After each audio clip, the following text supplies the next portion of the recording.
What is it talking about? There it is. All right. Wait, Tiki, when am I getting my long sleeve Wenger in shirt? I know you guys got that on the shop. Oh, when you get it, yeah. Go to the shop and get it, dude. I thought you would bring me one personally. I would give you cash. Nah, man, we get that shit shipped nationally. Park the bus, Man United. Remix. Ole Gunnar Solskjaer in the house. You are my Solskjaer. My only Solskjaer. You make me happy. What's next? I hope you know the rest of the song. You make me happy. This is, we recorded Sunday. We were like, should Jose go? Should Jose stay? Last Sunday. Yeah, Should last he Sunday. stay or should he go? Cardiff 1. Man United 5. By the way, PFC 276, Matchday 18, Premier League. Tiki's back. Bringing the order. He Hey, round of applause. Tiki's back. Welcome back, Big Daddy. Get a round of applause yourself. Keep that baby at home. Man, like you said it, man. 5-1, Cardiff smashed. Cardiff in front of their own fans, smashed up. I know, Brett. And, look, this was the first time a Manchester United side had scored 5 goals since the post-Alex Ferguson era. What does that say? What is this? Do we want to just jump into Jose or want to jump into these players? They've been bringing up this May 2013 game where it was 5-5 versus West Brom, Fergie's last game. Crazy game to send off the greatest manager in history. Lukaku had a hat-trick. But yeah, we scored 5 goals. So it was a very United game. We conceded 5, but we scored 5. The fans were loving it. That was Man United was not always the winning team, but would score goals. We always scored goals. That's the tradition. If there's any tradition, it's goals. And cheating with the offsides at home. That's another tradition. God, this guy just Man United. But no, you guys look like a new team, man. I saw a fresh energy. The new manager bounce is on with Ole Gunnar Solskjaer. Only had a couple of days to really get this team prepared. Leaned heavily on the advice of Michael Carrick, and I'm sure Phelan, who's been also watching, who's the assistant under Ferguson as well. But this was a great game, man. Lots of question marks for Lukaku, and for Pogba coming into this game. My bad. There's still question marks. There's now question marks for Lukaku after this game. No. I feel like You don't need him. Why they question marks? Why would they be? Rashford is popping, dude. Yeah, because he didn't play. He doesn't score. You don't score free kicks like that, and don't worry about your future. Lukaku didn't play because he was on compassionate leave. I've been trying to figure out what happened, but I thought he was injured. No, it said compassionate leave this morning. Someone said that during as the game, they said it was injury. I thought it was injured. It was left out of the squad.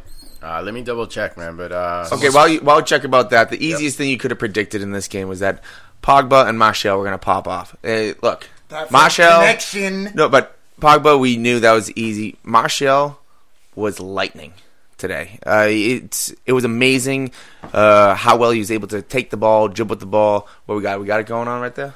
Yeah. Compassionate leave. Okay. Solskjaer confirmed it. So Martial had a little bit of energy. He was light on his feet again. He was doing the moves. He had the flair. I love that he started Rashford at center forward and Martial on the left instead of vice versa. All right, in timeout with Martial. He's got 8 goals in his last 8 starts. So it's not just one. No. I'm not saying just, but he had that little extra today. When you saw that, no. He scored the goals, but it was like the third goal. I think was the best goal of the bunch, and it was Martial's goal, where there was a lot of interplay.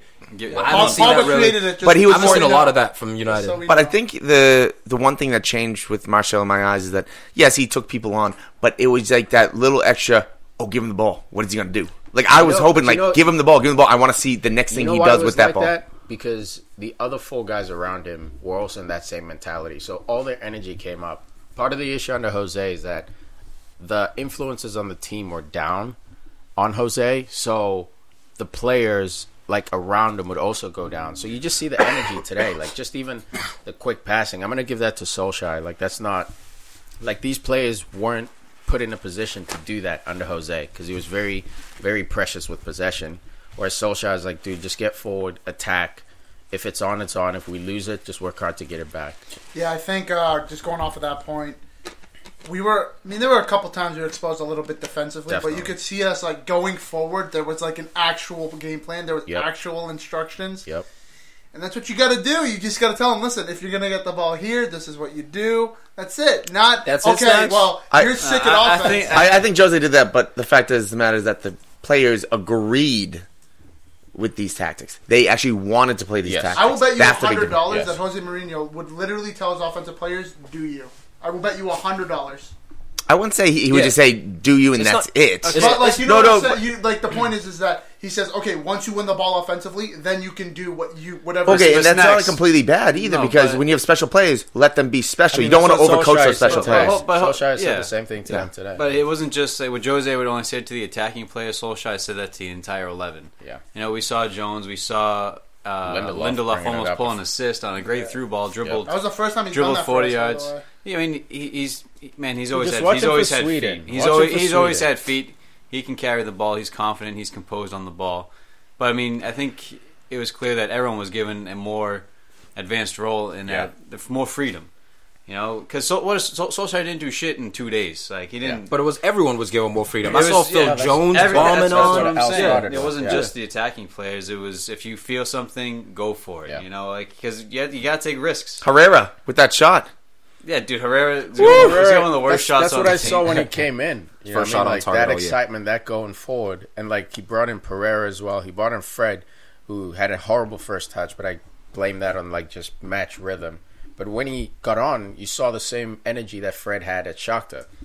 There are a lot of articles saying that Fred is a bust, blah, blah, blah. It's the same with Fabinho until he started starting on a regular basis. People were talking about Fabinho out in January. There's still rumors of that, but with allowing these guys to express themselves, that was the major gripe. Well, for me, Fred has been a disappointment so far, but let's not dwell too much on like the disappointments. Let's actually big up Man United here because this was a bounce back team. Granted, it was against Cardiff City, so I don't want to get too. We tied Southampton when Southampton was bumming. We lost to Brighton. This was an important one. Yeah, and you guys had to bounce back. Yeah. My thing is, I think Man United is going to score goals regularly now because the front four, the shackles essentially have been taken off, yeah. And the amount of attacking power or quality that you have in your team, it's there, it's abundant. You have Rashford. This man's banging in free kicks now. I mean, Lingard looked good this game. Pogba finally woke up. Yeah, Lingard 2 goals, 1 assist. Who woke up? But to me, Pogba was bossing this game in midfield. Pogba was. Where you at? Yeah, that's what I said. And he woke up. I'm with you. And he got 2 dimes, man. For this man to get 2 dimes, like. Again, it's Cardiff City, but you could tell even when he lost the ball, the work rate was there to fight back for. On the Ander Herrera goal, man, Drogba, Pogba got the assist because that was a brilliant ball. But he wouldn't be in that position unless he busted his ass, 20 steps before that. That shit he would never do under the previous managers. Bust his ass. Wow, the ball's. I'm in a great position.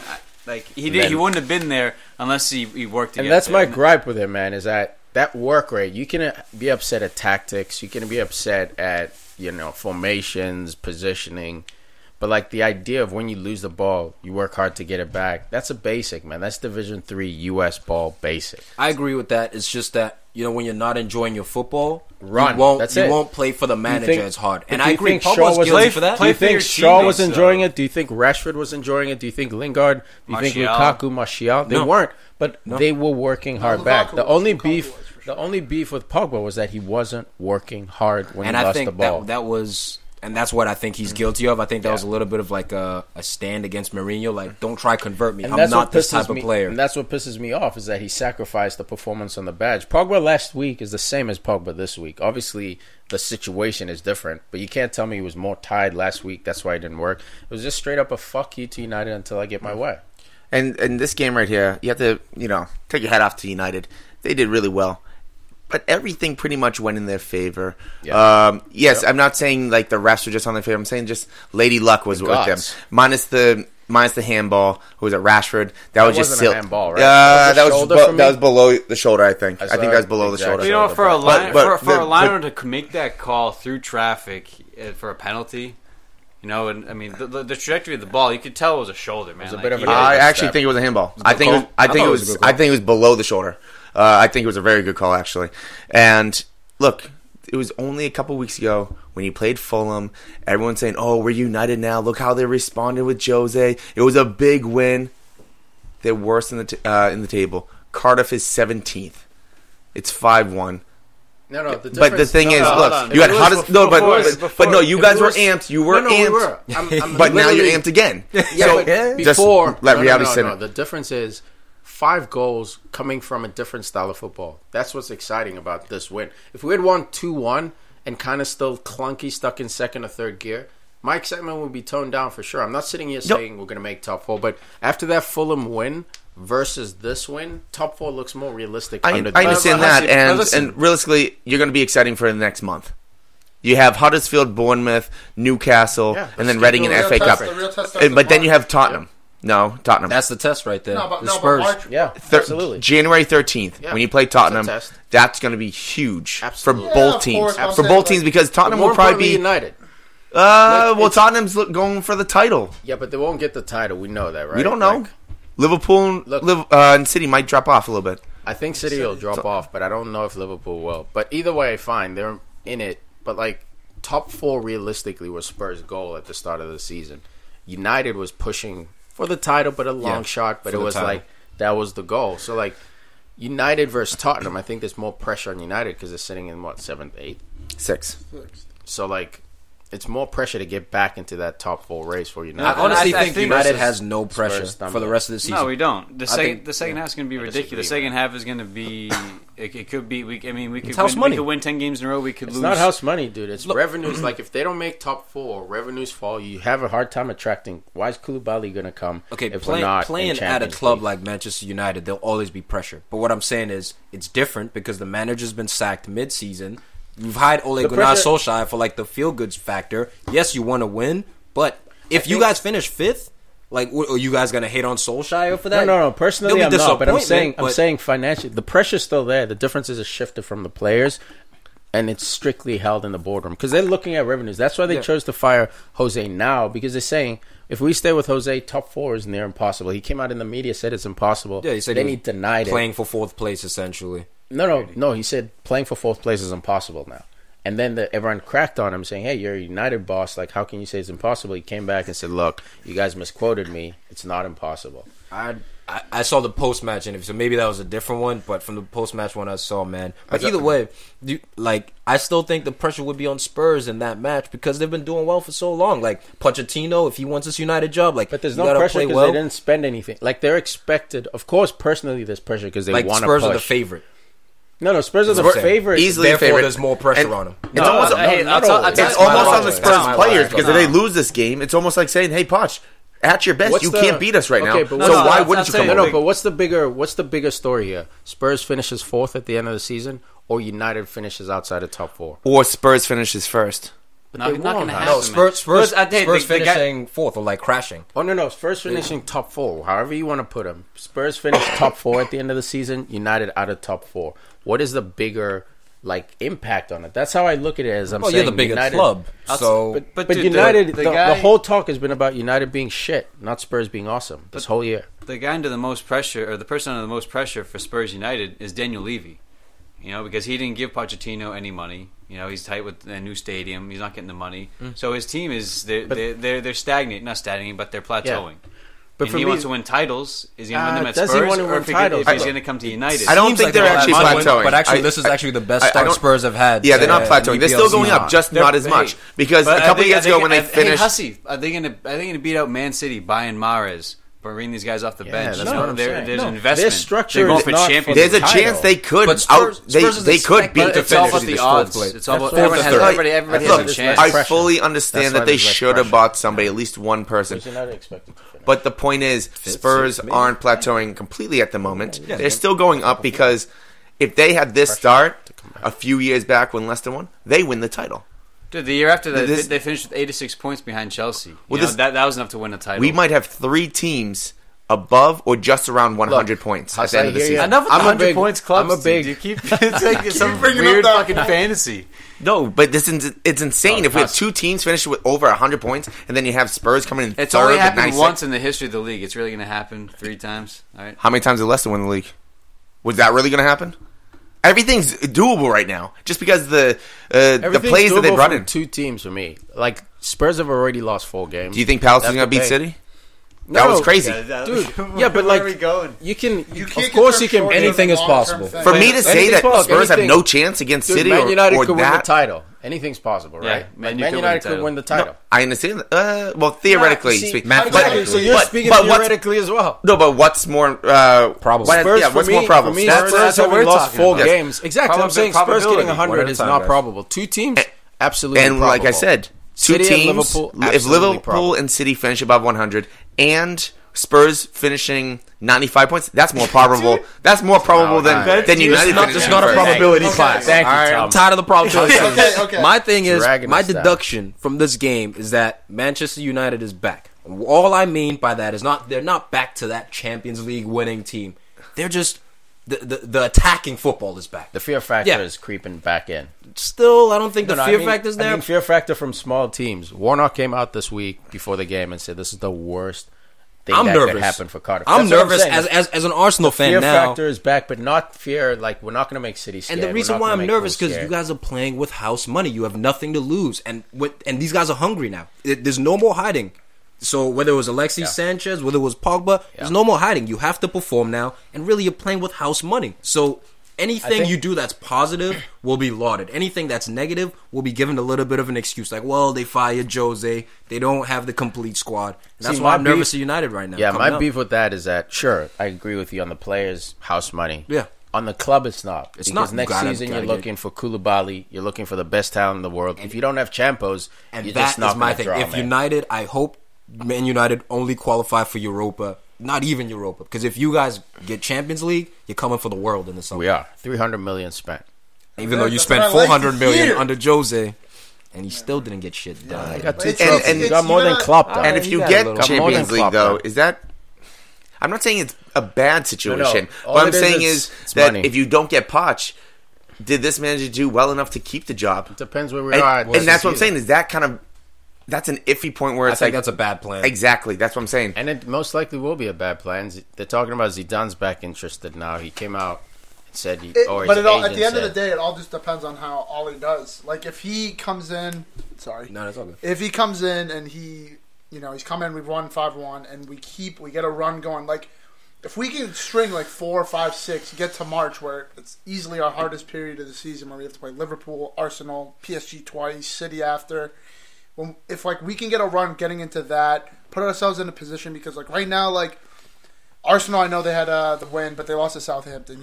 Chelsea, they lost to Leicester. City, City are on another level. Some drop points. They lost to Palace. You know what I mean? At so home. like, if he can make a run, like let's just say that Pochettino doesn't want to come in the summer, because that could realistically happen. He could be trying to build something, or he could go to Real Madrid. You know what I mean? This is like right now.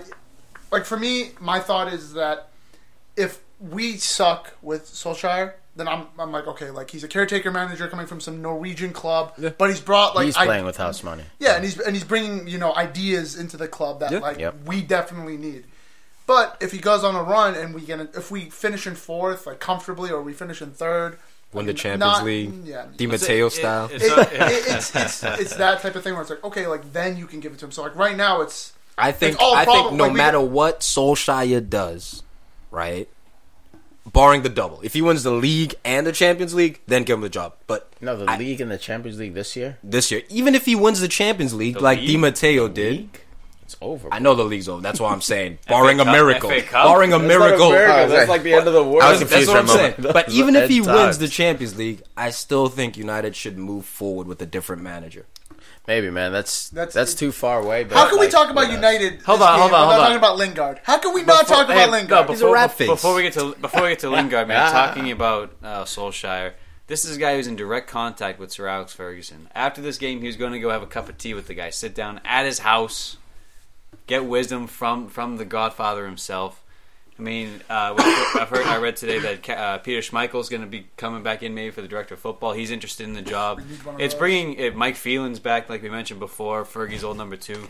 Guys are important to this club who built this club in the last 20 years are coming back. I think that's the most important thing to take out of this whole Jose Mourinho sacking. Well, I think it's less. The United family has woken up, and now they're coming almost out of the woodwork to build the club back up again the way it should have been when Fergie first left. Huh? No, that's a good point. Now I do like that fact that everyone saw how close you were to fall into Liverpool.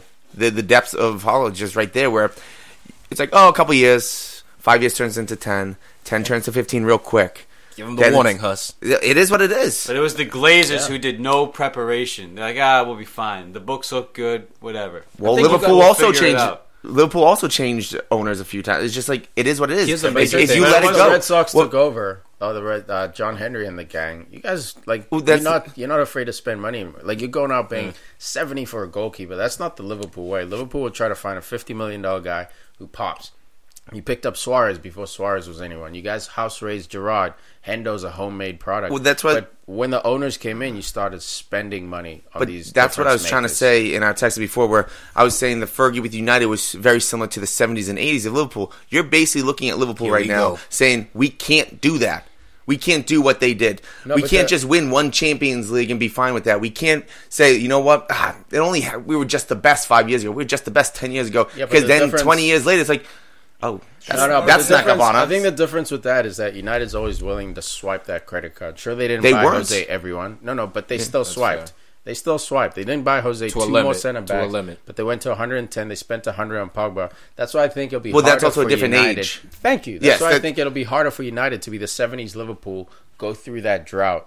I mean, they bought Torres. I mean, they did buy. From the 70s to the 90s, you guys didn't invest. Cool. Okay. Here's the thing that I think we're missing with United. You guys are like moving from the Stone Age into the modern age. You're finally trying to employ a director of football. So now there'll be direction. You guys had, and the reason why Ferguson's a legend, why he's probably the greatest manager of all time, because not only was he coaching the team, he was managing personalities, and he was like head of recruitment. So he was doing 3 jobs essentially, directing the football. He had the structure of the club. He had Gill. The difference is we tried that same model. It's just that David Gill is so special, and Fergie was so special that 2 guys could do that 4 or 5 man job, which is absolutely insane. So, and you guys, I think, try to do something similar. Gill and Fergie departed at the same time, but you try to do something similar with like Moyes and Van Gaal and all these guys, and I think you're finally realizing, like, okay, this isn't working. Let's get the football, like, there's more than the players. It's going to be a 3-pronged approach where there's still Woodward there. Structurally, at United, you guys are also changing now, and that's what I think. That's why I think Man City was doing work on you guys. The dude Tiki Baglistarian or whatever, the relationship he has with their structure, the owner Man City, they set it up. The Sheik came in and was like, all right, hey, I got like a whole house, a whole country full of money. How do you set up a football club? All right, that's how you do it. Here's the money, make it happen. He didn't do it himself. He doesn't know shit. He trusted the right people. Ed Woodward is not a football man. Doesn't know a goddamn thing about the sport. He's a brilliant businessman. Great businessman, great banker. He's a banker. Yeah. What does a banker know about the game? Yep. I'm a banker. You know I know stuff. To be fair, Snacks was the one that banked on Jose being up before Christmas. So I'll give him props on that. I think Al banked on it too, right? No, he said only denier. I think I was the only denier. I said if Jose does get sacked before Christmas, that Giggs should come in. I knew it was a possibility. Yeah, I was always strong against it. I think one of the big things we have to talk about just before we move on here, other than Lingard being literally just unreal this game, but with Solskjaer, I think like the big, because we've all talked about like what he brings the biggest thing. It shows like because he's like a direct descendant of the Ferguson way of football. He comes in the manager role, and you get that warm feeling like, okay, like Man United, like Tom said it, like Man United are back, but like.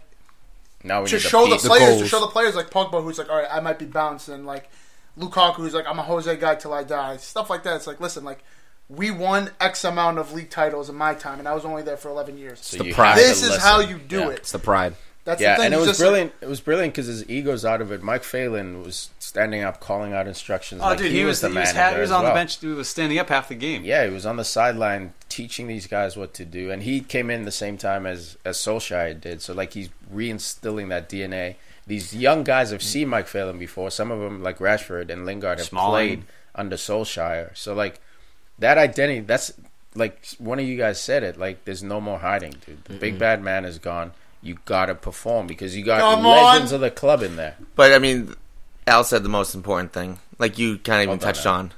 The point is that the kids saw the parents struggle with the farm. The farm was going to be sold, so they came home and they fixed it. Basically, you see, about a farm. Basically, all these players is now coming up like we got to save this club right now because we're in an area where we should not be. Well, they realize it's in fragile hands, man. The Glazers they're horrible stewardship of this club as far as like. I mean, even when Fergie was there, we bought Owen Hargreaves a year after we were going to buy him, and Anderson one summer. But that was like the biggest thing. It was under $100 million. But that was huge. We didn't buy anybody under the Fergie years. Tom Cleverley is a Premier League winner.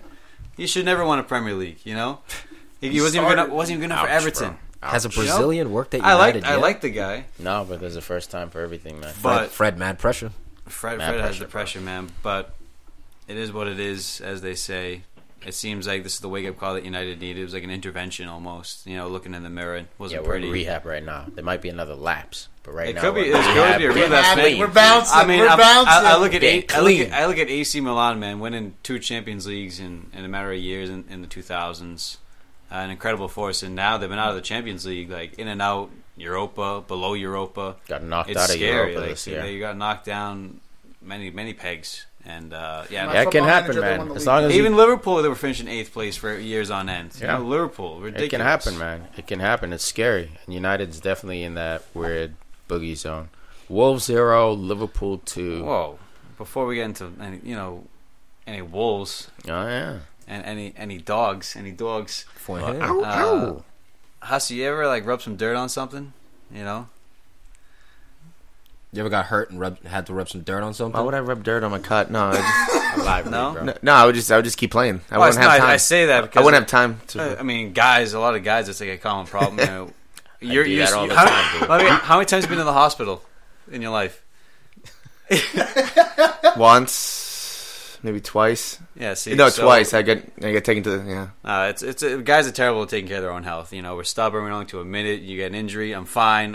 Your foot's the size of a balloon.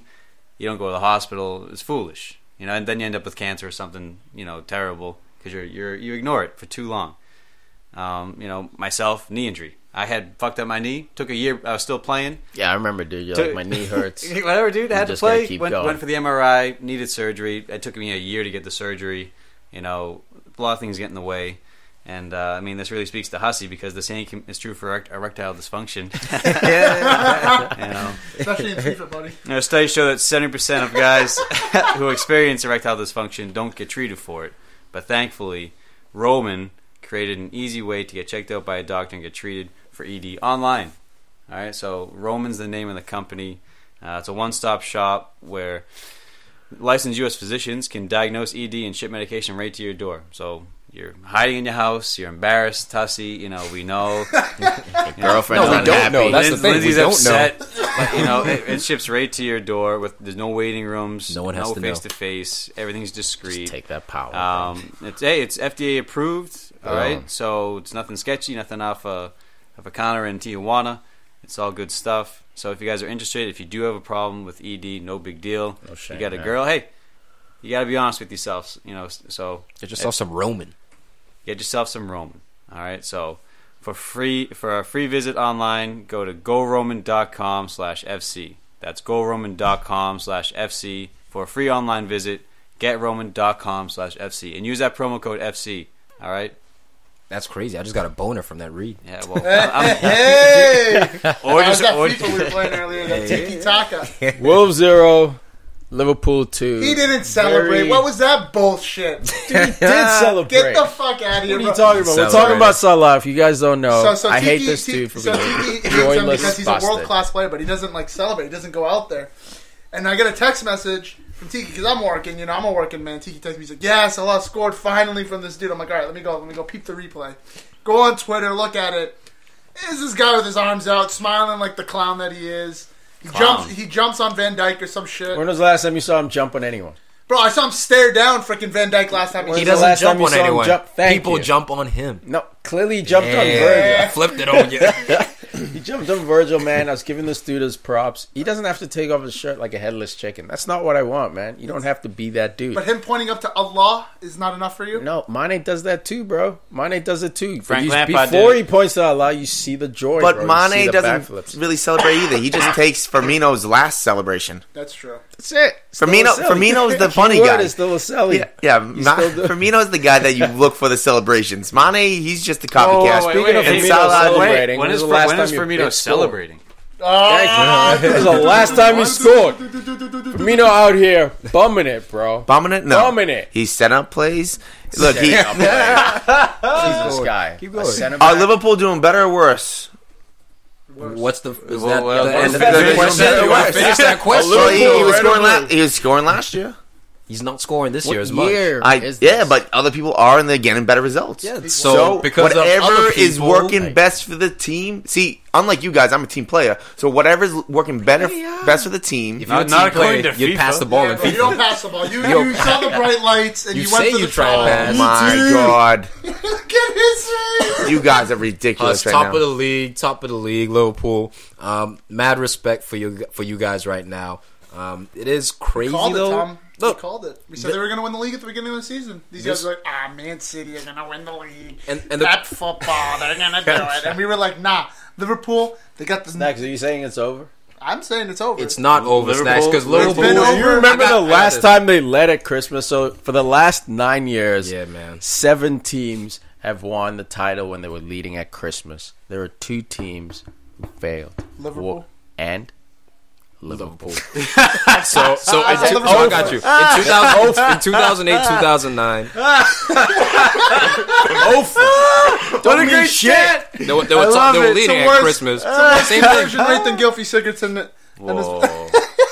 So it's not over yet, a moment. You just had a moment bring that shit up. Break it down. No, I was just saying, in 2008, 2009, Liverpool ended up finishing second, and in 2013, 2014, famous slip. The Gerrard slip. This does not slip. Liverpool's looking good. I think Liverpool City playing like a week or two. January 4th. Third is a key. It's on matchup. third. Biggest game of the season. It is. Yeah. That's just if Liverpool can go 7 points ahead, it's over. You guys always play Man City tough. Yes. You always play Man City tough. So you beat them last year. They beat you when Mane got the red cup for karate kicking. Karate kicking Ederson. You guys are slapped. All right. But then it was. Oh no! Then it was it 4-3? Something ridiculous. 5-4. Crazy ass game. Been crazy scores with those 2 clubs. So and then Man City bent over in the Champions League.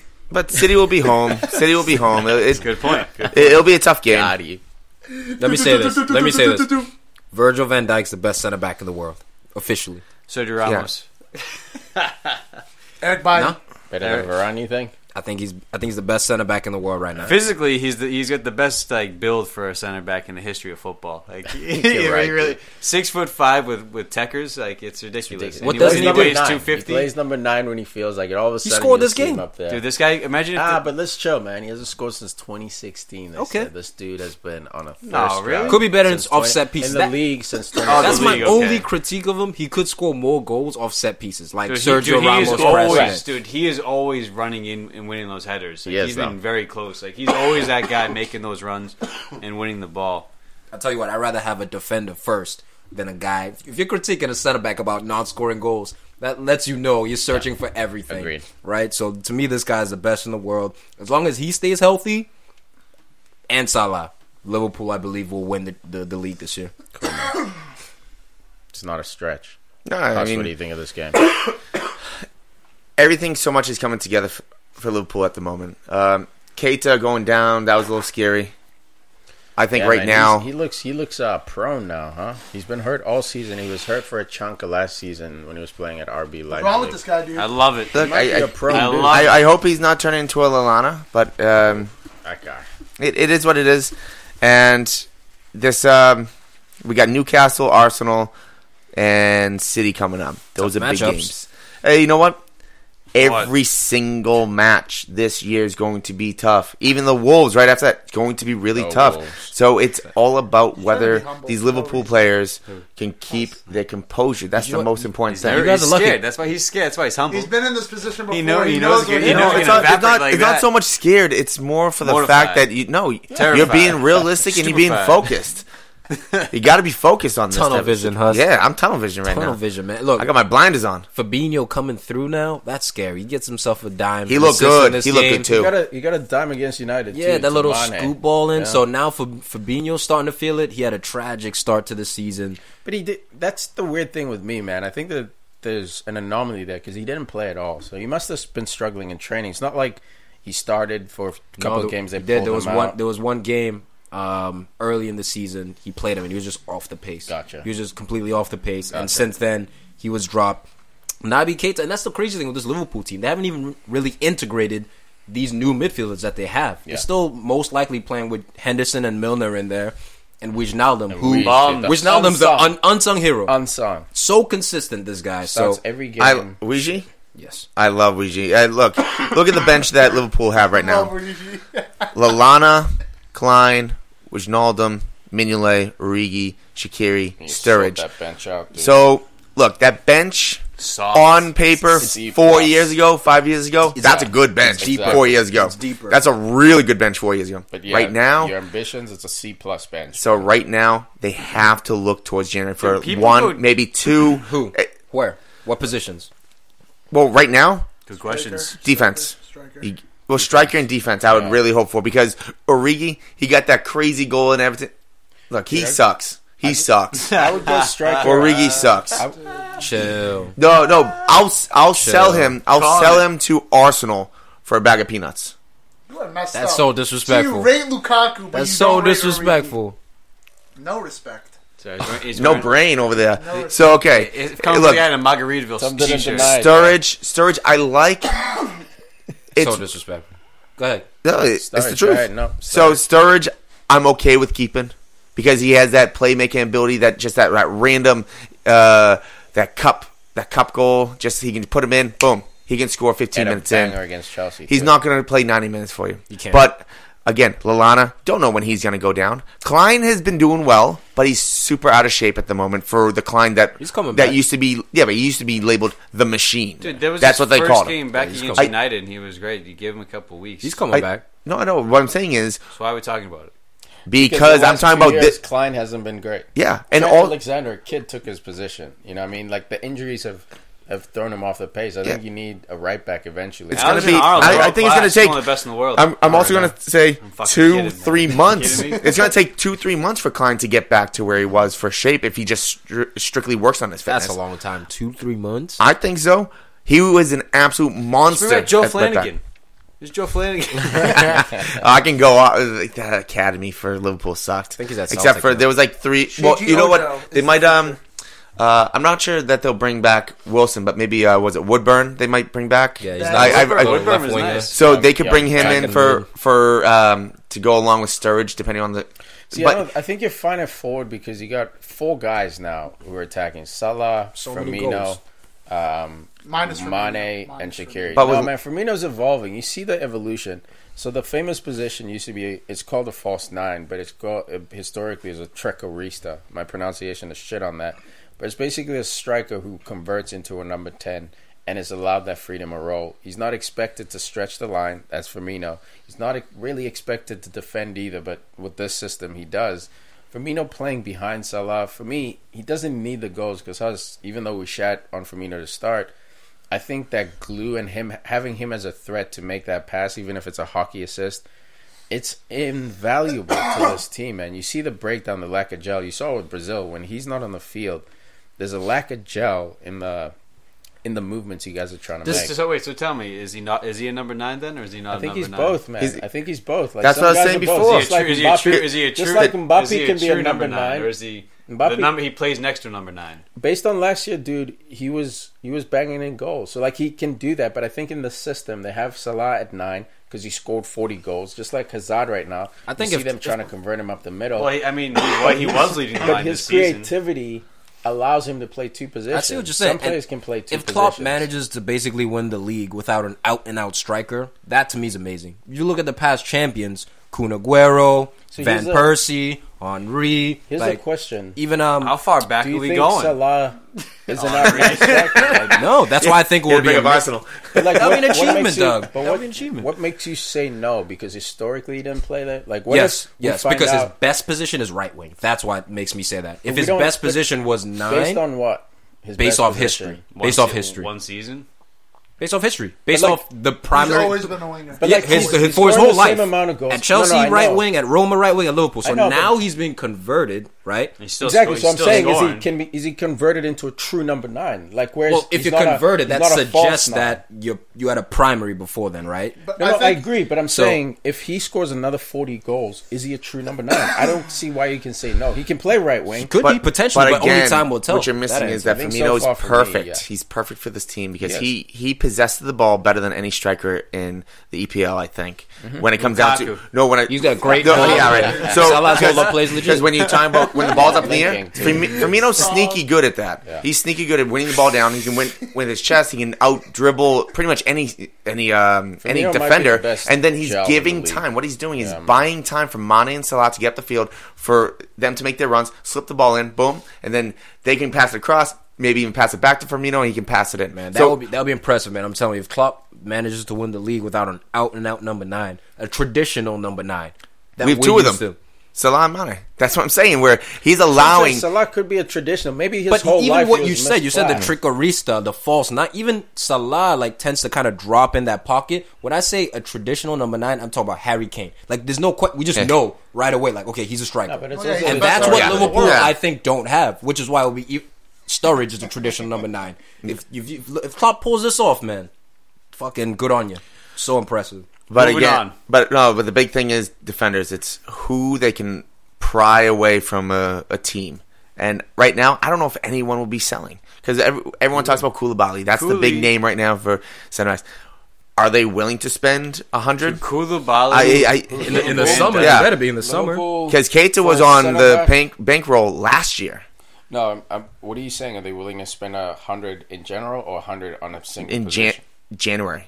You don't need January? that, no. That's what I'm saying. Fine, man. You're fine. Look, but Matip you don't have the legs to win Champions League and Premier League. I think right now, obviously, you want to keep running in the Champions League. I think the focus should be riding this 4-point gap, man. On Saturdays is when you guys should be most focused. Of course, try to win Champos. Don't cop out. But, you have a 4-point lead, and you're playing your rivals on January 3rd. You can make that 7.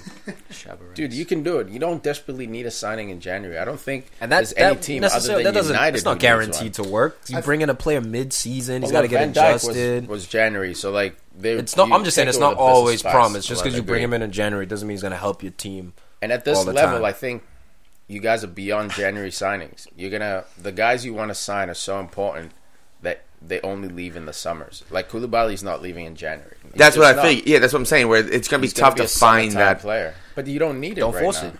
Dude, Van Dijk is helping other guys play up. Yeah, you have an A+ defender already. Yeah, so now it's about making sure Lovren remains at a B+. I'm just worried because Matip seems to be a player that can go down pretty easily and pretty frequent. So then after that, who do we have? I mean. Yeah, but you got Lovren. You don't want to just sign a squad player. Gomez has been hurt for a while. As long as Van Dijk doesn't go down, you're fine. But the point is, right now we have 2 center backs. Yeah. Who are center backs? Gomez and Matip. Both are injured. And Lovren. And both have had history of being injured. No, Lovren, Matip, and Gomez. I know, but I'm saying is, now what if Lovren and Van Dijk get hurt? The only guy you should be signing is a guy then that's what happens at United. Then you get Scott McTominay in there. What about if they just straight up and like, hey, here's your 90 million, give us Harry Maguire.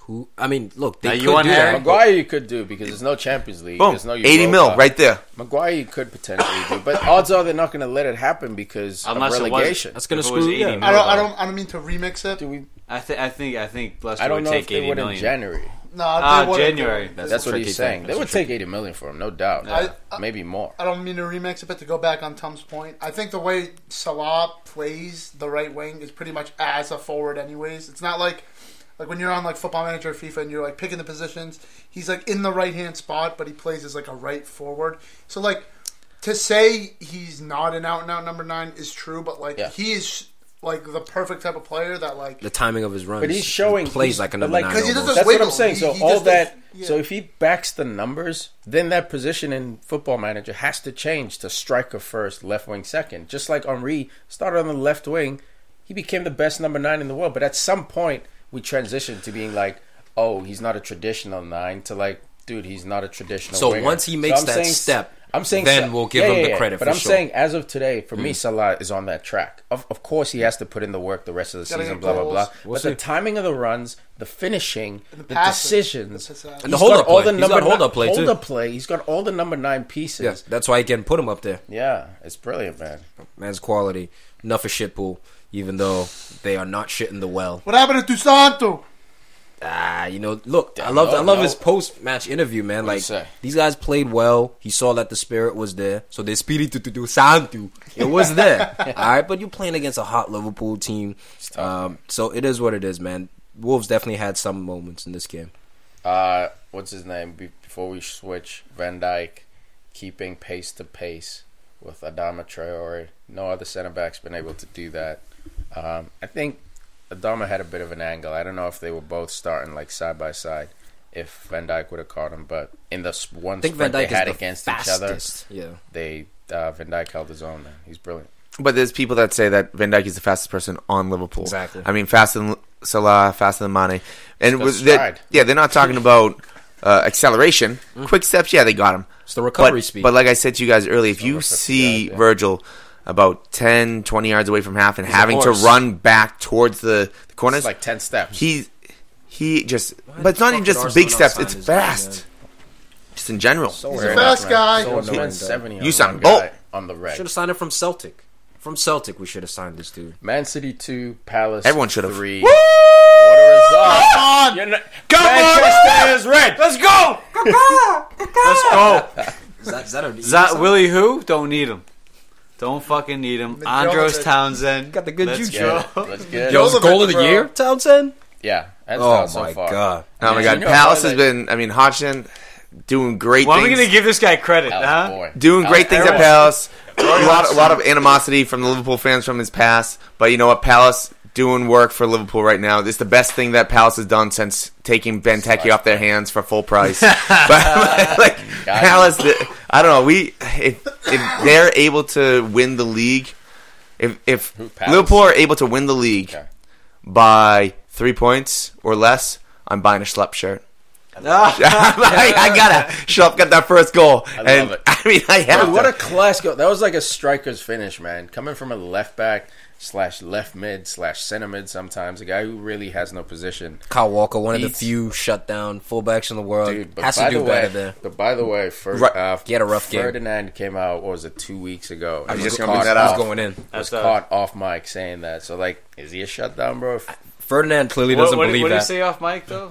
He said that England was a liability every time Kyle Walker was in the squad. Yeah. And then people started breaking down City, and then it became like once he brought that up, everyone started talking a little Well, bit. that's the thing with Kyle Walker. man. With Kyle Walker, it's literally all just pace. Like, Look, let's nah, not be man. harsh. Oh, wait, time out. I think that was the World Cup he was talking about, right? No, he was saying like that has continued to Man City. Like he's okay, because he played in the back plays, three for England at the World Cup because he was unused to. Yeah. He never been a center back in the back three. So like if he was a liability in that setup, well, yeah, of course he's still good in that position, but he's a liability in that he doesn't have experience. I'm throwing it back to his Tottenham days. This guy, man. We talk about people. I don't know what your expression is, Tiki, like running with the headless chicken or some shit.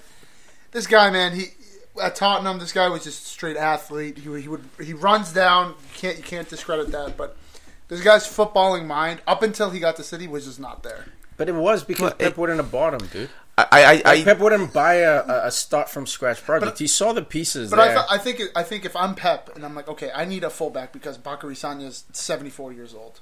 I'm gonna buy some guy that can just run, work, crazy. Okay, I can't. But then he's thinking, I want to instill my philosophy into him. Pep is not about runners. You look at his team: David Silva, De Bruyne. Like he's about intelligence first. Kevin De Bruyne can run. So but like. It's not height. It's one of the shortest teams in the world. The first thing he looks at is your mind, man. Watch that, bro. Kyle Walker's still one of the best fullbacks in the world. It's just you got caught out this game, and there've been other games. It's a position. The nature of the position, you're gonna be beat at times. But you saw what he did at Spurs. To me, he's not delivering the ball into the box with as much quality as he used to. Yeah, man. That was a big thing when he was at Spurs. He was bomb on, cross in. He was Mendy essentially. Yeah, so it's from the left back side where it's coming. The big thing. Is Trippier starting to chip away at that? What? So, chip away about what? Like being the best right back in England. He's not playing, bro. I remember bringing up that Trippier is going to be better than Kyle Walker for. I mean, it's getting closer. It's definitely getting closer. But that's also shows what Pochettino has done with the defense, like time in, time out. And it's not just him; it's the scouts at Tottenham. But right now with Walker, I think he takes advantage of his speed. He relies on it rather too much because his positioning is off at times.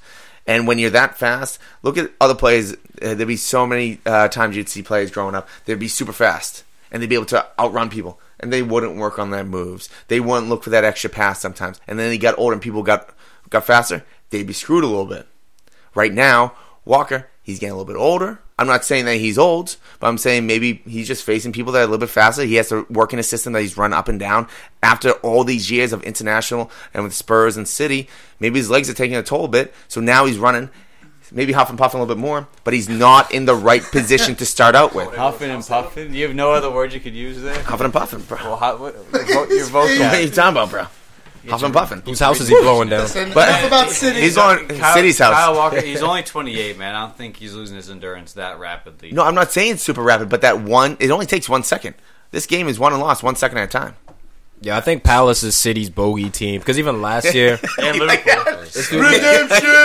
Milijovic misses the PK, could have beat him. This game, he comes back, redemption song. Redemption. Bangs the PK in. I was glad to see it. You know what, man?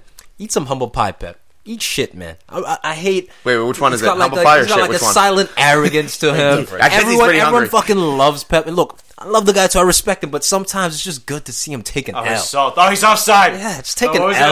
That wasn't a corner kick. You know, who'd they lose to? Is it Liverpool? Who was the last game they lost against? No. Chelsea. That wasn't a corner kick. Yeah, it was. It wasn't a corner kick. Here's the one last thing I'll say about City. You know what I'm saying? Yeah. When they're down a goal, come on. That's what I got to question their resolve a little bit.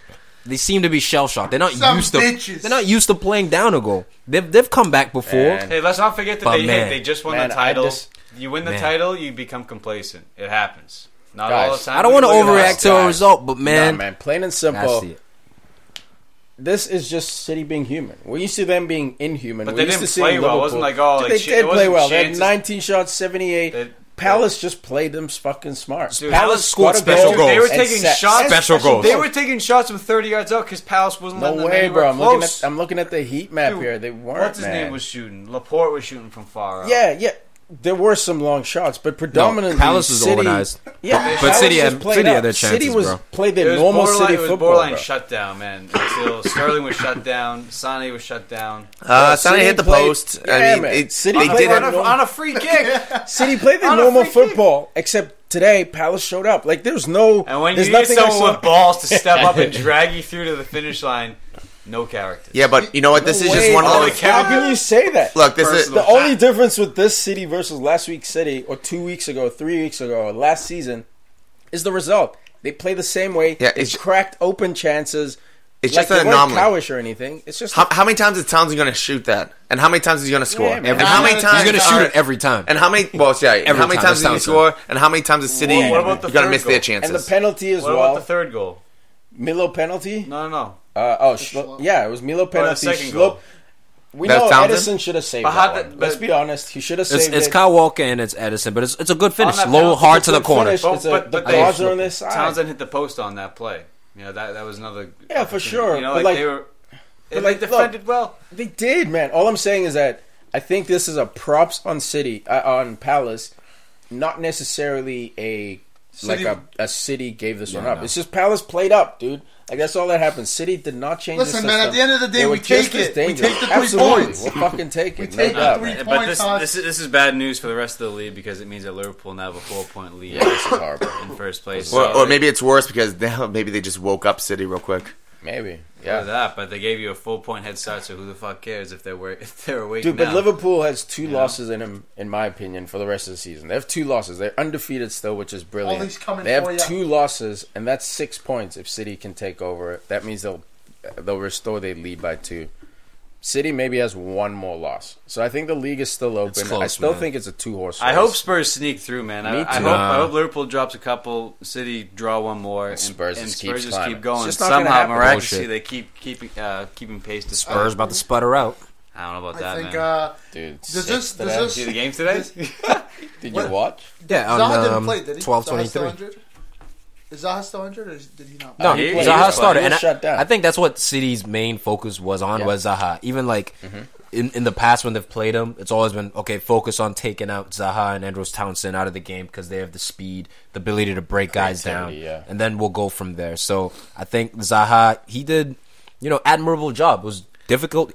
He was often isolated up there. He pressed, but he held the ball up, drew fouls. Like that's exactly it. Yeah, he did it. He played his part. Was that Max Meyer that won that penalty? Yep. Yeah. Okay, yeah. That's Walker. Again. That was a nice sneaky pickup by Palace at the beginning of the year. If he He could be the next. Don't get greedy. I was gonna say. I was gonna say Cabaye. I was going to say Cabaye because it was one of those players that you think they had so much potential to play up, which Cabaye did with PSG. But at the same time, he went back down to a team like Palace, which was surprising. This guy, Max, he could be the next Cabaye, was linked with every big club. And then, some character issues. Yeah, he's still very young. But I think this is his little test. Playing time. Comes down to it? That's a Huss classic. It's only 23. It comes down to... Max Meyer wanting to play, and he knows he can walk into that Palace starting 11, as opposed to going to an AC Milan hypothetically and having to compete with Montalivo and. I think people just didn't want him because of the headache he gave. He was kind of a mental case too. He wasn't sorted mentally. I think it wasn't worth their investment. He's great for Palace, so get him back on his feet. Yeah, before big clubs come in for him, this is a Zaha situation where people weren't sure on Zaha, saw him ball. United bought him, obviously it didn't work out. Some people think Max thinks he's worth more than the talent actually. Now he's got to get a wake-up call. And guys, if you haven't seen this game or if you didn't catch the highlights, you got to check out Andros Townsend's volley. Absolutely, goal of the year. You'll never hit a ball. No, it has to be goal of the year. Just for the technique. Rashford's free kick, bro. The movement on that ball, man, it hardly moved as it was a missile. It was just rising. It was a missile. Incredible technique. Incredible. And another shout out to my boy Wan-Bissaka. Shutting down Sane. Special. He's a special one. He was taking the ball off Kevin De Bruyne because De Bruyne wasn't even expecting the tackles to come in. Shut up. I'm talking to Tom. Across me. Hey, Tom. Not behind him. Still across him, just behind him, though. It's cool, man. No, Wan-Bissaka, he's going to be about this life, man. He's been about it. And I'm rating him now. This guy's 21 years old. He played a role in the second goal. A long way to go. He's got a long way. But he's brilliant, man. He's a converted guy, too. In a couple of years, we'll be talking about this guy being natural. Shut down Zaha, bro. What do you think? This is an amateur show, bro?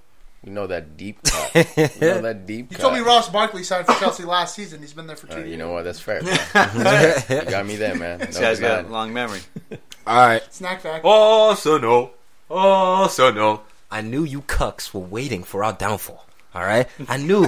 We lose 2 games, and all of a sudden, undefeated streak. What's going on with Unai Emery? Stumbles You got it in his head, bro. Going on, son? A bomber bang is going on. You played Joey Hart. Relax. Joey Hart was keeping clean sheets a couple weeks ago. Yeah?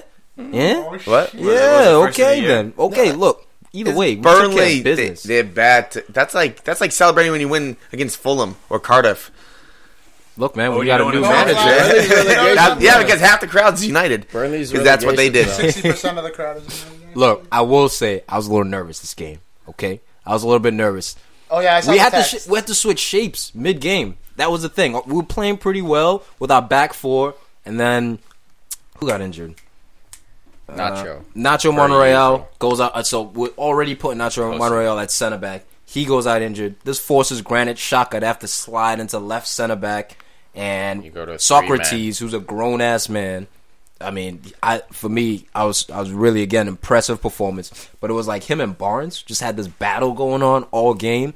But the old Arsenal, Koscielny, he gets abused. Barnes takes advantage of him. Remember when Deeney came out and said it, playing the Arsenal center back. No Bullocks. No Bullocks. And you know what, this isn't this team anymore. This 3-1 result did not reflect the game to me because even at the very beginning, it was 3 minutes in or something, or 2 minutes in, Burnley should have scored. Back and forth. Like what? Like it was the most intense 3 minutes ever. It was the break. I think Barnes missed the net. Yeah. You're 1v1 with Leno. What are you doing, bro? At least test him. Leno's intimidating. Yeah, right. I saw that last goal from Charlie Austin last week. Yeah, that was soft. I'm more intimidated by Jay Leno. Hey, I saw that goal to hit. Just hit his hands and go in. First one. Saw that too. First one for United in years. Aubameyang, this guy, he's about this life, not this minuscule life. He's about it. Gets a brace, back to the top of the table, and he's worthy of wearing the Arsenal 14. Theo Walcott, he's one of your best ever players, bro. Nah, Brad. But look at you backtracking right now. What we're forgetting though with Aubameyang is that he wanted to leave. He left Dortmund, and Dortmund's doing outstanding without him. Arsenal's doing outstanding with him. Is it though? Because dude, they do it so great, but then he comes to Arsenal and changes everything. I mean, I truly believe him because I couldn't imagine Liverpool with Aubameyang in front with Mane, Salah, and Firmino. That'd be outrageous. But the point is, that'd be literally the cherry on top. But the point is, Aubameyang has changed the culture of this team, not just the manager, but he has helped. We start from the beginning with him and Lacazette trying to build that relationship. This is the moneymaker right now. He's a character, man. That's what I love about him. Not only you can count on him. Is he class on the field, but he has this sort of, he brings his confidence to the team that I think we were lacking before, especially in the final third. You saw the way he took on that second goal. Didn't even think about crossing or squaring the ball. Touch, get it out of your feet.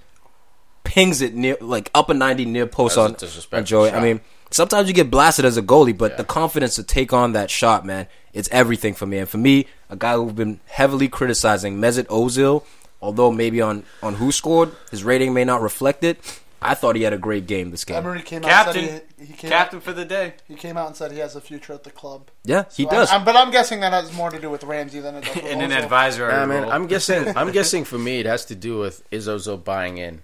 And this is the teeter-totter right here. Is Ozil going to buy into a work-hard system? Emery's coming from Sevilla. Obviously, he had PSG for a minute, but he's that Sevilla dude.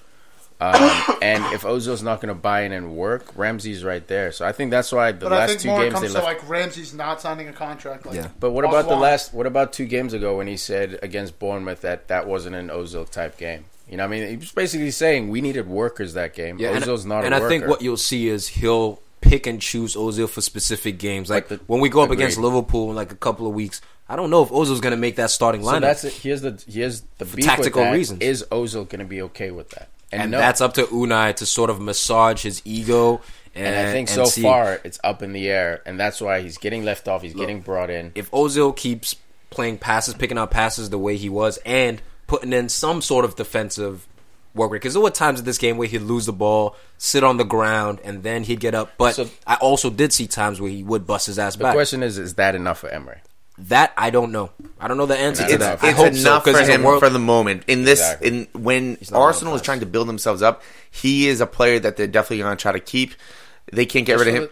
But I mean, look, especially with Ramsey being linked with Inter, I think you got to keep Ozil. And look, he's passing to Lacazette and Aubameyang. That must be pretty fun. If you can, he is an absolute diamond, genius passer. But my difference is this is creeping into Jose level, or not Jose level, Jose territory, where it's like, is everyone going to buy into what this dude is saying? And Ozil is the type who split the locker room, by the way, for Germany, and also split the locker room for Wenger. So he's not this type of character who's going to sit back and assess the situation. If he feels ego about this, it can pop at any second. For this season, I think they should work to keep him. Don't sell him now. But assuming Arsenal finishes top 4 in the summer, if the right offer comes in for Ozil, I think Unai would be happy letting him go. Plus, he's the most expensive player, so that frees up cap room to get a proper Unai number 10, you know? No, I fully agree with all that. I think right now he's super happy because everyone in Arsenal land is super happy. I think the way you can sort of help that situation is by keeping this work rate in the midfield around him. Yeah. Kind of like with Juventus, Pirlo. You have these guys. You have young players like El Neni.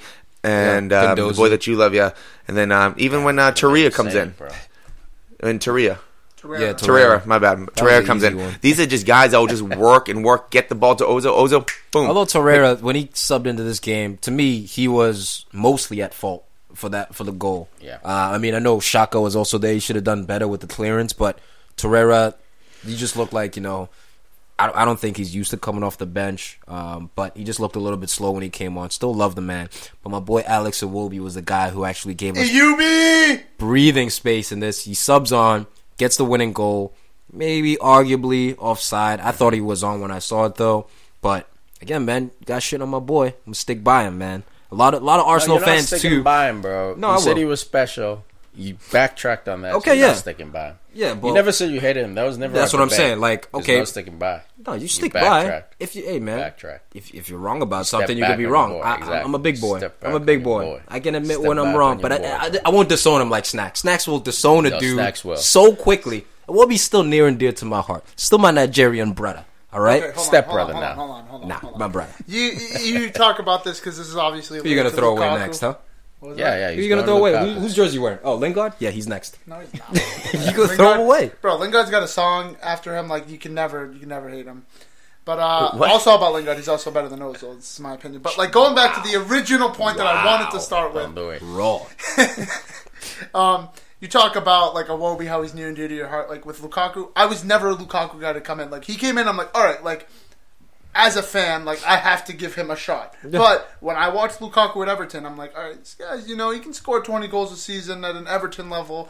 But I don't know if he's the guy for us. He proved me right. I knew he wasn't the guy. So it was never about disowning him. It was never about adopting him in the first place. You mean the season in which they fired his manager? What? Where did he prove you right? He's cowish, bro. He's garbage. How is he garbage? He scored 26 last year, so he has more data last year than he does this year. So far this season, garbage. Undeniable. Garbage, trash, playing under. The Big Six last season. What if he scores another 20 in the second half of the season? You're still going to say he's garbage. Big Six shit's overrated. How many goals against the Big Six did he have? Doesn't matter. Big Six. That matters. That shit's overrated. Doesn't matter. That matters. Aguero's got like 2 matters. To me, it matters because Aguero and Kane are the only ones who can do it. Before that, it was only Vardy who could do it. That's what I'm saying, man. That you shit's don't overrated. win the league beating the top 6. You win the league beating everyone else. Rashford can do it. He didn't do it last year. Both those guys didn't do it the last 3 years. They didn't play, bro. Doesn't fucking matter. Rashford did. But Rashford had 40 games. Let's not make this a Man U topic. It is emotional. I love the fact that Ozil is playing in his natural position at attacking midfield at that 10. He's got 2 strikers, 2 clinical strikers at that in front of him. So as long as that continues with Arsenal, I think we'll be fine. But we need to address the center back issue in January. You want to talk about Liverpool needing to sign a center back? No, Arsenal need to sign a center back. Rob Holding was developing this season. To me, this was his breakout season. Comfortable on the ball. Yeah, okay, not perfect defensively, but he was growing.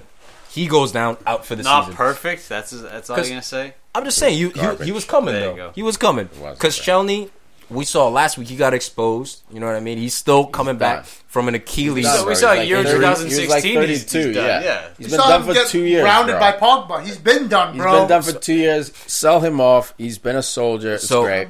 Who can Arsenal sign in January? Like at that center back position. I don't think you can sign anyone in January. You might try, but bring up a youth or something, because we can't keep playing fullbacks and Granit Xhaka at center back. Of course you can. United will overtake us if the that guy continues. You need to sign is a guy you're going to get in the summer. Maybe there's some patchwork guy you can get for now to hold it together. I don't know a lot of patchwork guys available right now, man. I suggest, and I don't know if Roma will do this. It's a Greek dude, Manolas, Kostas Manolas. Where's Roma right now? Champos, fuck. He's not going to do it. That's what I'm saying. My ambitions are way higher. The level of guys you need to get are in Champos. You're not going to get someone in January. Do you want to waste someone, considering the board's not giving... We need to plug this hole. The ship is sinking, but we don't recognize it. Shaka's going to be a plug, for better or for worse. He's going to be a plug. Worst plug right there. That's fine, but he's going to be a plug, unfortunately. There are better plugs. He's your plug this year. Tell you what, man. Unai keeps dropping him into that position. He's not an effective plug. If you were trying to do anal and you used him as a butt plug, he would not work out for you. You wouldn't be able to get it in. What are you talking about? I zoned out for like half a second. Is that too much, guys? Too much for the PFC family? All right, man. Chelsea 0, Leicester 1. Another great result for United. Creeping up the table. We take those! Come on, Vade! How does this become about United? Because the whole league's about United, bro. We've been talking Jose out all year. Your boy Ndidi gets the ball. God, I love Ndidi, plays a nice ball to Madison. Madison's like, all right, I'm going to take a touch. I see Vardy making the run. Vardy gets it in his eyes. Like, you know when you see those movies and the pupils dilate and they just turn black? It was like that. He saw that and he was like, "Oh, Kepa, dude, it's over, buddy." Dude, that was a Vardy. What was it? 2015-16 finish, like when they won over the league. Top. Put the ball in front of me. Over the top, smash it, no composure. Out striker. He's been upset. He's a 90s striker. Claude Puel, who's been trying to change kind of the culture of the club, the style of play. It's not as direct as it used to be. And Vardy's pissed. He was out of the side, like he was injured, came back, was fit, wasn't playing. Came tweeted on, about it. Sub on, hit score, still wasn't playing the next game. And they were saying now it seems like he's back starting where he should. But he was pissed. He was pissed. He's like, I want over the top. People was like, we don't play like that. Dude, but that's exactly. But you got to try it at least a couple times a game. Leicester sitting in ninth place right now. What the manager yes and no, but he's the one star that stayed. No, so it's I agree, but like letting the players. Oh, Schmeichel, sorry, is always Schmeichel and West Morgan. Well, he's getting older, so he was staying no matter what. It was Schmeichel and Vardy that stayed. I mean, you had you're right. The other guys leave. you kind of, as much as you want to play your system as a manager, you kind of have to adapt to the players that you have as well. Nah, man, that's dangerous. No, it's dangerous to a point where you have to adjust. If you're willing, never do that. If you tell players, that's not true. If you tell players you have to adjust, guess what? As a manager, you have to adjust a little bit. Just a little bit. Brings in a system because if you don't buy in, you're out. Yaya Toure at Barcelona. Then they're gonna lose. Gone. If Leicester lose, if they sell Vardy, they're idiots. They're just straight up idiots. Because look at the play that they do. Just send him. He's one of the fastest players, at least one of the fastest strikers in the league. Bro, the reason work the ball over, they hired, send him through with through balls, and let him go. How have they been doing it since they won the championship? They kept the same system. The guy who came up with that long ball bullshit, I'm not saying long ball. Fired. That wasn't a complete long ball when Conte and Mahrez was there because they'd bring the ball up to Mahrez, they would work it into whoever. But Vardy's job is to score goals. I get it. You don't like doing it the way the new manager does, but if you don't, then leave, bruh. Like, what's the point of going on social media and saying that you're ready, but the coach doesn't trust you? Like, you're creating this unnecessary rift for both of you. You're not going to enjoy your football. He's not going to enjoy managing. It's just bullshit. If you're unhappy, go, bro. Like, you're a player. You're free to go. But when they hire a manager, it's like getting a boss at work. You might say, oh, boss, we used to do it the old way. It was more efficient. If he says, I don't give a fuck, we're doing it my way, you got a choice, right? You either do it his way or you get out. I think if you're winning, if you're getting the results, it's easier to capitulate and be like, okay, I accept the new way. 16, it's been a exactly. It's been a dip. Slide. So Puel is trying to set a new trend. You see, he's bringing in more younger guys. He's playing in the Madisons and stuff like that. No, I like that. I like that too. But I think it's gonna take Vardy's the old school. Just don't be as stubborn. Yeah, that's it. You have to be open. I don't say he's right. I'm not saying either standard too. Neither one of them are right. They both need to adjust. I can't just say, manager, that's what it is. But that's the job. The boss comes in to fix things at work. Whether you agree or disagree, the players dictate. To me, the players dictate the formation a lot of the time. Like what you have, what you're working with. You can't come in and be like, I'm playing a 4-4-2 no matter what. No, the results you have dictate. to have you can say 4-4-2. the players to play that formation and system. And I think Leicester does, man. They're in 9th. They're doing better. They're not where they used to be. And Vardy's thinking, hey, if we play the old way, we'll get the old results. And like, dude, you don't have the same players. You don't. So and Mahrez was part of your slickness. And you don't Conte plugged everything. Yeah, that's the ultimate butt plug. My bad. Here we go. But it's a double standard because, like, if you, I don't know, man. Maybe I'm just thinking about this in the United. What's just happened? Got no standards next. But like last week, you said it with Jose. Like, you need to get the best out of your players, and playing the Jose way was not doing that. So there comes a point where you have to be like, didn't come for Jose, but like, in like, I guess the logic that I'm thinking behind is that you have to like, okay, like Pogba doesn't like to defend, but like is like some wizard offensively. Dude, but that's why me and you are not the same Man United fan. That's why we're not, because our club is built on exactly the opposite principle that you're talking about. We let go Juan Sebastian Veron, Tevez, Van Nistelrooy, all these guys, Beckham, Fred. When they stopped buying into what the manager was saying. Well, you also brought in like Cristiano Ronaldo. No, but we brought him in at 18 when he was no one. Yes. We brought him in at 18, so you can't all of a sudden play it off like, oh, you got success because you got luck. Like, our talent identification system was there. We got guys who worked hard, absolutely worked hard. No, I to say, oh, a manager kind of has to look at the players and adjust. That's not the Man United way. Did he get the best out of the players? Hell no, bro. Like, I can't defend that. He didn't. There's no way. He didn't work out at United. They hired a guy who's all about defense, and our club is the opposite. Well, not defense, but he's pragmatic.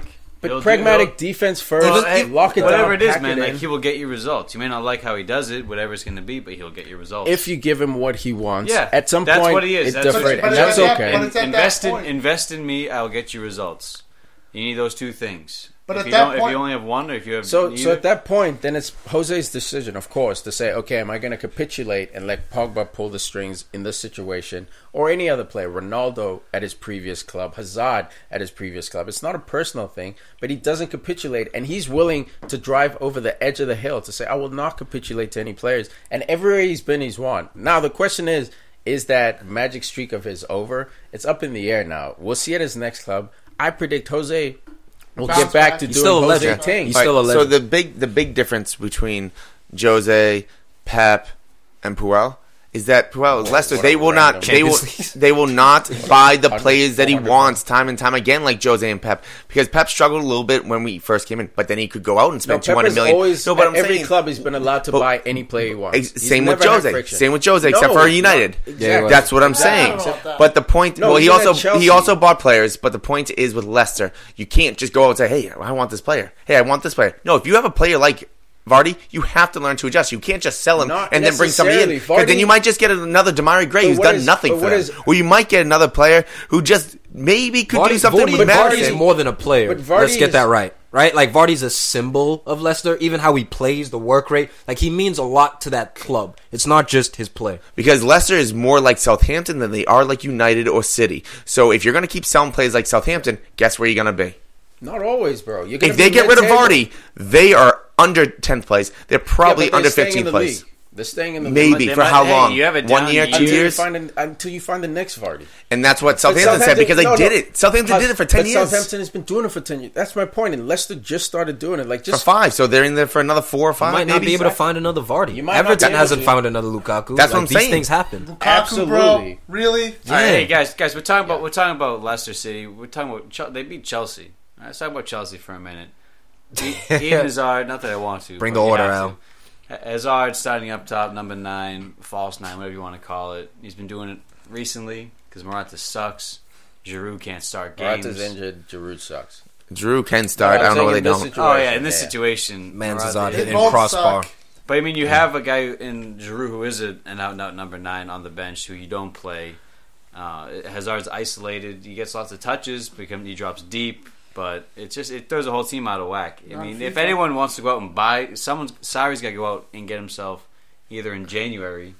I think in January he should make a bid for a strike. Mertens. But no one is go for Mertens. Again, I'm just saying, no one's going to come over. In the summertime, they have to reinvest. In the summer is where they're going to get this. But if you could find someone, a golden egg in January. Here's my issue. And, look, Chelsea were a little bit unlucky in this game. Hazard strikes a crossbar. Alonso has a chance to tie it up at the end. Hits the post. The midfield is too negative. How many times, PFC Nation, have you heard me saying Kovacic, Jorginho, and Kante? To me, it's just not positive enough there. You have Ruben Loftus-Cheek, who's been in great form lately. Why is he not starting? Barkley as well. Why is Ross Barkley not getting in the team more? Barkley, we talked about this. This is the Chelsea shit where I'm talking about, where they ruin careers. Oh, slow down. Bro, youngins' careers, they fuck them up. Loftus has been playing. Barkley's been playing. Why didn't he start this game after he's banging in goals? That's my rotation. thing. I don't know. That's my thing. We don't know. It's always fucking weird with Chelsea, man. But it's sorry, bro. Like, in this case, it's not Abramovich calling it. It's just annoying that young players who show promise at Chelsea consistently don't get time. Eden Hazard's been the only one who's been able to come in at 20 years old. I think you should be blaming the managers. I am. Chelsea the club. I am. I'm not saying. I'm just saying in general. But if that philosophy of playing you should be mad at Mourinho. You should be mad at the owner, because you can't be the owner and have. But their formula works, though. That's why it's hard to be mad at them. They have more Premier Leagues than United does in recent history. Than all other clubs do in recent. And I think they'd be able to have a city. You see, Manchester City, they're setting up dynasty. A dynasty. Chelsea had the potential to set up, but that's not their thing. They don't care about it, and that's what I don't like, because they can set up a dynasty, but they choose not to. So fuck them for that. That's Chelsea culture. But Tom, tell me this. I mean, if you want Loftus-Cheek in there, who are you taking off? I'm taking off and if you want Kovacic. If you want Ross and I'm taking off Kovacic. If you want Ross and Loftus on the pitch, who do you take off? I don't want both of them. That's two attacking. Just one. Those guys are on the same pitch when you're down a goal. But starting, have an attacking midfielder. So you're saying they both can fit on the same team? I mean, they can. If you're down a goal. But I'm telling you, you're playing 2 D mids and a center mid. Well, there might also be certain things in the loan deal that they had with Real Madrid where you may have to start a certain amount of games. Oh, I don't think. No. I think it's more. You don't think so? No. But there's like those. I think he just likes Kovacic. Yeah, that's it. I think. And he's a good player. Just on that point, there's a couple times where you can be like, all right, 15 games he plays, then you have the obligation. You have to buy him, stuff like that. But just going off what Tiki said, he just likes playing Kovacic. Kovacic, He was like a bright spark for like a really poor Inter side back in the day. He went to Real Madrid, never really got off. But he's like, I don't know. He's always had that talent, but like I'm with Tom on this. Like Ruben Loftus-Cheek, like that's my problem with a lot of these managers is that they're just going to stick to their guns, stick with the guy. Pick the names. Let's pick the name over the guy who's balling right now. It's like with for example, 16-17, Zlatan didn't score for like 10 games. Comes a point where you're just going to be like, listen, man. Like Jose did it with Lukaku. Get the pine. There comes a point, just like, listen, man, you got to take a seat on the bench, earn your way back in. I love that. And like. Conte's too important for you to drop. So is Jorginho. He helps you build up. Jorginho is your guy. Like, if you're sorry. So I think right now, Ruben Loftus-Cheek or Ross Barkley, either or, I prefer Ruben Loftus-Cheek. Give him a run. Just let him go out there and play. And here's my thing, because Pulisic is linked with a move to Chelsea in January. So that's one of the sneaky January moves that, to me, he could potentially ruin his career, moving to Chelsea. You have Willian and Pedro and Hazard in there. I mean, the track record of them not playing young players consistently. That's what kills me about Chelsea. This is going to take me a minute. First things first, I think Hazard broke the crossbar with his shot. But it's, again, what we've talked about with Chelsea this year. If Hazard doesn't score, Chelsea is not very good. Because it's not Kovacic that's the problem. It's Willian. Because he's a great... I think Willian, if he can find some... You take Kovacic out... You get them a better winger, or you put Hazard over the winger, start Giroud. You put Willian in that midfield to be that offensive plug. Attacking mid. Because he does everything great with the passing, the dribbling, the moves, all that.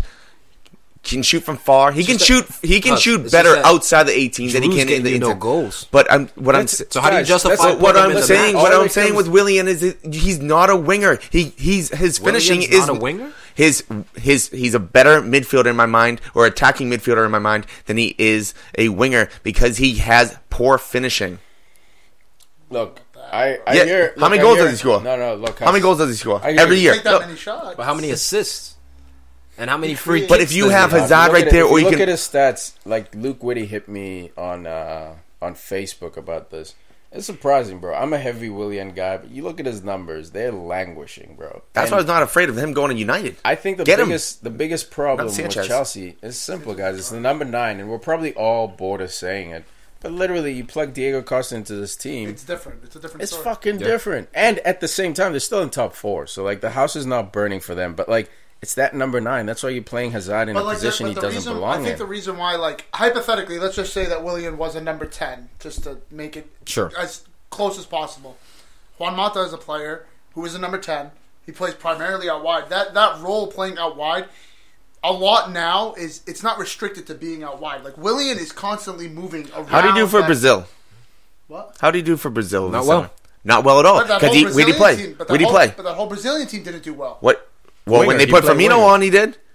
Yeah, Douglas Costa came in and did work. And Costa, if you take Costa and Firmino, put them on for Jesus and Willian, to me, they're a lot better. Yeah. Maybe it's something that we have to see because we haven't seen Willian play at attacking mid very often. I'm sure he's done it. We saw him. We did. He hasn't done it often. No. Before that, when Chelsea was having that shit season and they're in like 10th place, the one player who was keeping them up was Willian because he'd get the ball through the midfield. He would explode right through the middle. He could play with the wingers. Look, if you put Hazard on the outside, you put Giroud in the middle. Willian can get the ball, play to Giroud. Giroud can either turn, play the wingers, or play a 1v1, 2v1 with Willian. And all Giroud has to do is turn, lay the ball off. Willian uses speed. Now he's going 1v1 against the goalie, and he can make that goal. He can make that shot.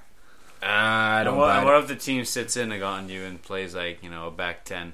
Willian has a pretty good shot from 20, 25 shots out. Yards. Sorry, thank you. Yards out. Fired up, bro. But the point is that Willian should not be playing the position that he is at the moment. Look, based on his numbers, you're not that wrong. I don't know if he's a center mid, but based on numbers, you have every right to take that theory, dude.